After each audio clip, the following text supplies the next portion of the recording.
आज पक्षा गरबा खेलने जाएंगे। यार यूं तो गड़बड़ वेजी पक्या तू तो अटे गरबा खेलवाना आया ने हेर तो तने दुकान फ्री नहीं वेवा दे हमें करनो कोई रियो फस गयो तू तो पक्या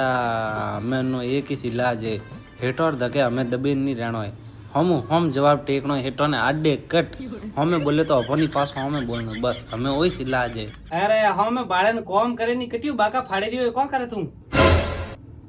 अरे हेटो करू थोड़ो कोई विचार करतो तो मैं फटाफट कर 1 मिनट अपन हेटो धके दबने नहीं रहनो है हेटो ने दबाइन रखना है हेटो देखो सीधी बात है कि आपे दुकान में कॉम री जगह कॉम करो हमें हाले दिया गरबा तो आपे गरबा खेलवा जाओला ठीक है नहीं वो कॉम हमें थे करो। अरे पक्कू यो नहीं है रे कॉम तो करनो पड़ी बहु कोई गुनी आपे जाओ रिया बस। अच्छा गरबा देखान जानो से थारे एक कॉम करे थोड़ को बाल डपाड़ा आवे नहीं अच्छा बाल डपाड़ा गरबा खेलवा जाना थारे कोई मैं तो काम मिस करे रही हूँ गरबा है माता कपड़ा हम तो गरबा आप पर खेलवा लो हम दुकान बंद करे प्रीन मस्त ठीक है फटाफट कॉल